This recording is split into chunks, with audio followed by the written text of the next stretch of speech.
2008, the following year, I dropped out of art school. I was going to school for for audio engineering and production. Even though I was doing audio and music stuff years prior, but I said, you know what, let me go to this school and maybe it would help me push my career forward. That's what I thought when I first enrolled a while back. But I was like, you know what, I'm dropping out too expensive. I can't afford this. And plus, the curriculums, I don't like them. Like, it's not even beneficial for me. Psychology was cool. I like psychology. That was pretty cool. Just to kind of understand the way the mind works and have more compassion for people. So that was cool. But besides that, some of the software we used was like old, like 6, 7, 8 years old. I'm like, really? Like, ain't nobody using this stuff no more at the time. And I dropped out. So then fast forward, that summertime, July 3rd, my brother passed on the 2nd, my brother Anthony. I had no idea he was dead. So that following morning, I am knocked out. I'm sleeping good because I have to get up and go to work. So I'm sleeping. I'm trying to take advantage of my time. Heard this big knock on my door. Boom, boom, boom. And I was like, what the hell is 6 in the morning? Who is this? So I end up getting up out my bed. I look through the peephole. It's my sister Jay and her friend. I open the door. I said, come in. And she just looked very sad and devastated. And I was like, what's wrong with you? She said, Anthony's dead. I'm like, Anthony who? Our brother. I said, what? Are you serious? She said, yeah. I'm like, damn.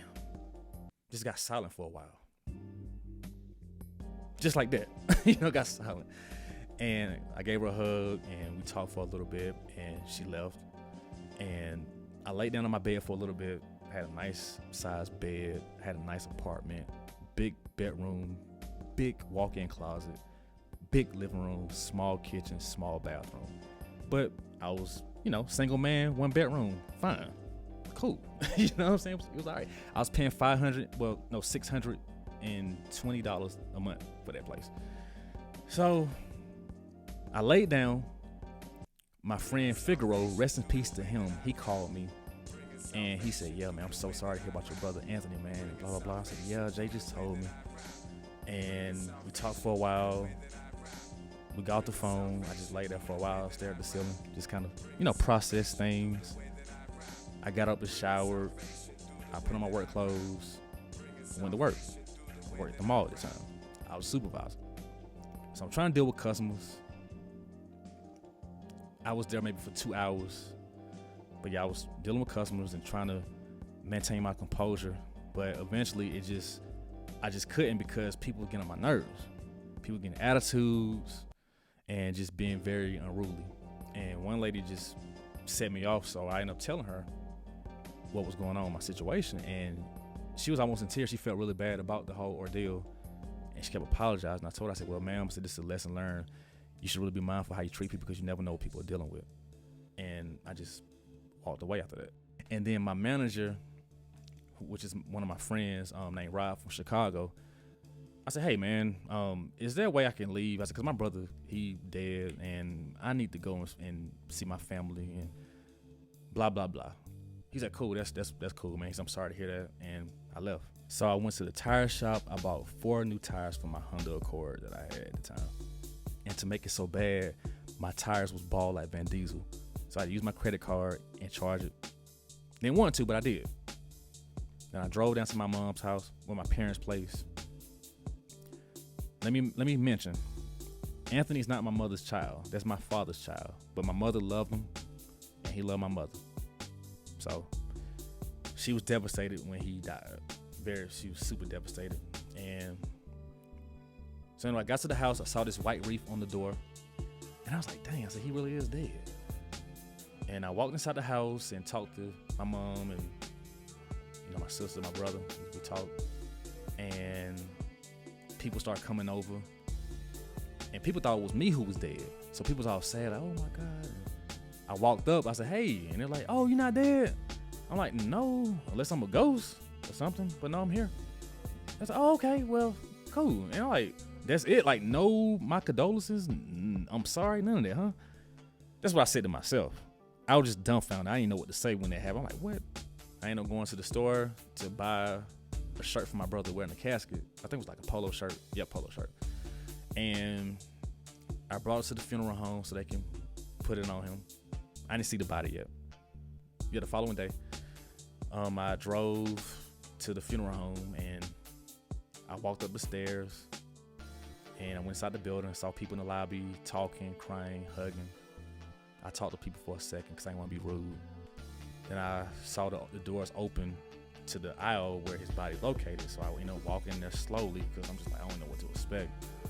And I saw my siblings and my parents in there, and my friend Laquita and some other people that was in there. They were just crying, whatever. I'm like, damn. And I walked up, saw the body. I said, oh shit. My eyes started watering, and I'm like, oh man. I started crying, and yeah, it was just bad. And I went up and held his hand. Well, I grabbed his hand. I grabbed his arms, and it felt so weird to me. Cause you know how dead people, they don't feel the same. It don't feel the same. It don't feel lively anymore.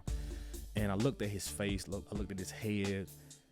Since he shot himself in the temple, I wanted to see how well the mortician fixed him. And they put some makeup on the side of his head to patch it up, to fix it. And he was just, I don't know, like everything else is such a blur. Like I have pictures of that day and being in the funeral home and even him in the casket. But I don't look at it. I just don't. Even though it's been a long time ago, I just don't look at it. I don't know. So it seemed like after that situation happened, it's like things were happening back to back to back.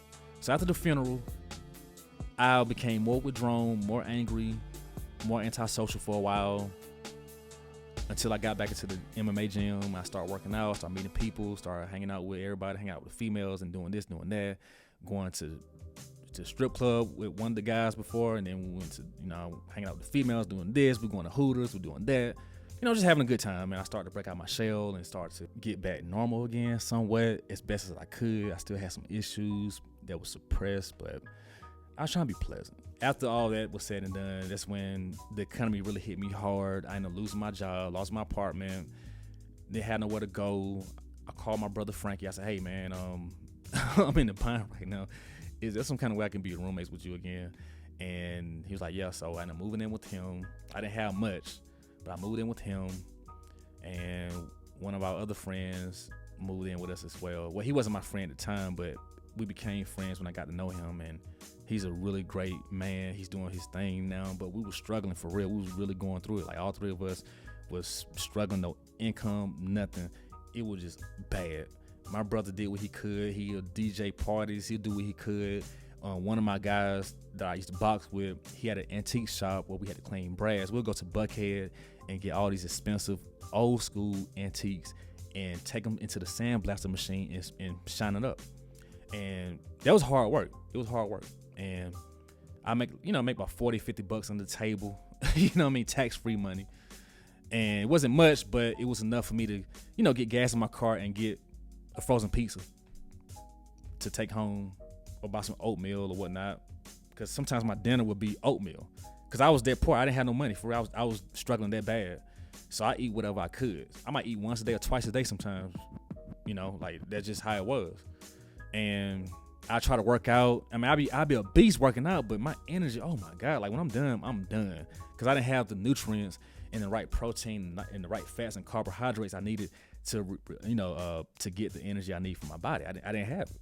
So I was eating what I could. It was bad, man. It was really bad. It was a struggle. I didn't see a positive light. I was trying to be positive as much as I could be, which I would, but sometimes it get the best of you. It would. It's like, man, I don't even want to be alive anymore. I'm done with this shit, But, the way my mom raised me to have faith and keep pushing is what we did.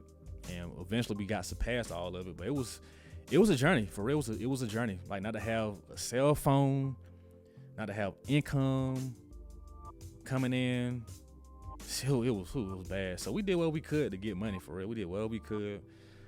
I started punting things in.